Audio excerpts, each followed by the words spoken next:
Hi, Nicole here from Transformation Counseling and Consulting. We're located in Raleigh, North Carolina. I'm a licensed clinical mental health counselor, and I came today to talk about trauma. Is trauma an excuse for poor behavior?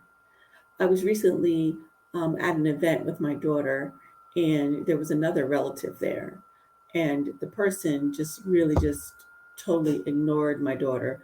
And this is somebody she considered to be a mentor and looked up to. And so my daughter was asking me, why did that person decide to not pay attention or say hello or do some of the things we do that we've taught her is a basic skill or a basic, um, just good manners, right? So another relative stepped in, an elder who was giving us some insight, and she said, well, that person has a really difficult past and they've had a lot of bad things happen to them. And so sometimes they don't always um, come into a space and represent well. And though I could see how that might happen, I was just thinking, do does that mean then that the rest of us around us have to accept that? And I didn't want my daughter to think that that's okay. People have trauma, people have difficult things that happen to them. I understand that connection. I agree with that connection.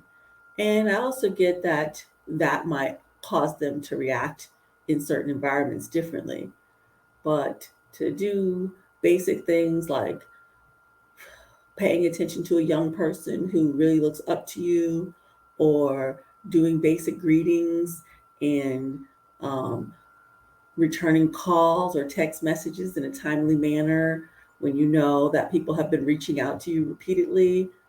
Those kind of things, I think those are signs that that person just doesn't want to engage, and that's okay. We all don't need to engage in a level that we don't feel comfortable, especially if it's tied to some trauma or past hurt.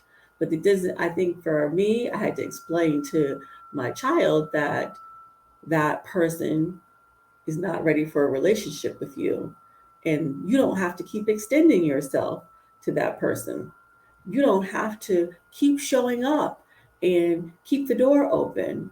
I think that's an unrealistic expectation that we sometimes place on people who want to have a kind, loving relationship with us. Um, and I'm giving everybody permission today. Let that go. You do not have to engage with people who don't want to reciprocate.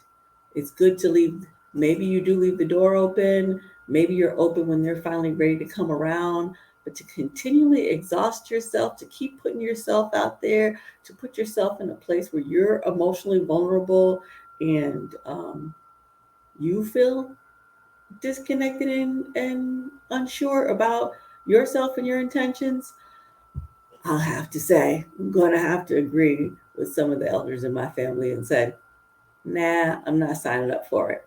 Not in this time. So I weigh in on it. Let me know what you think. You can find us here at Transformation Counseling and Consulting. Again, this is not a clinical opinion, just a discussion. www.transformcc10.com is our website. You could reach us there or just drop a comment in the section. We'd love to hear from you because I think we all got family and we all got some trauma. Thanks. Have a good day.